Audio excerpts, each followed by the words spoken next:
কি কিছু বলবেন? অনেক সুন্দর গান করেন তো আপনি। শুক্রিয়া। আর কিছু? আমি না ঘোড়ায় পেঁচায় কথা বলতে পারি না। আচ্ছা, তারপর?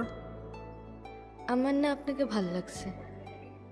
তো কি করতে হবে এখন? আপনি আমার রূপকথার রাজপুত্র হবেন। না, কেন? আপাতত ফ্রেন্ডশিপ করতে পারেন। ফ্রেন্ডশিপ করে কি হবে? আপনি আমার রাজপুত্র হবেন আর আমি আপনার রাজকন্যা।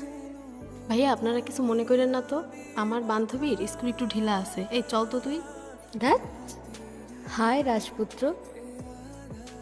Hello, what's up? এই তো, আপনার কি অবস্থা? এই তো আলহামদুলিল্লাহ। আপনার নামটা যেন কি? ভুলে গেছি। আমি মেবি আপনাকে আমার নাম কখনো বলিই নাই। উপস, মাই ব্যাড। যাই হোক, আমি রোহান। আপনি? আমি তারা। তারা? কোথাও যাচ্ছেন নাকি? হ্যাঁ, যাচ্ছিলাম একটু ওই গিটারের স্ট্রিং কিনতে। আরেকদিন কিনেন। চলেন না একটা লং ওয়াকে যাই নেচারের মধ্যে। মানে কি? কেন? ভয় পাচ্ছেন? ভয় পাবো আর আপনাকে? মানে যা তা না। তাইলে চলেন। কি এমন হবে, খেয়ে ফেলবো নাকি আপনাকে?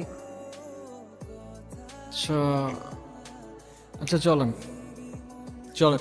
আপনার ভয়েসটা কিন্তু মাশাআল্লাহ।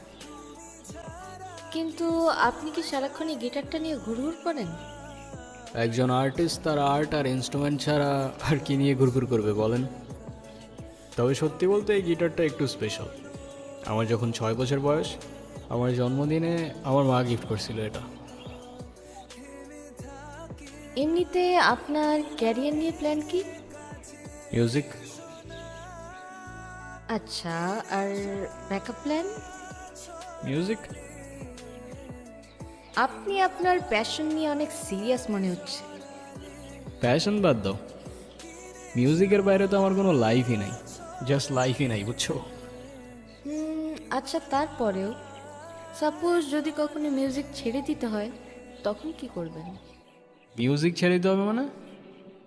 মানে বুঝলাম না তো আমি। সমস্যা কি আপনার? ফাইজলামি করতেছেন আমার সাথে?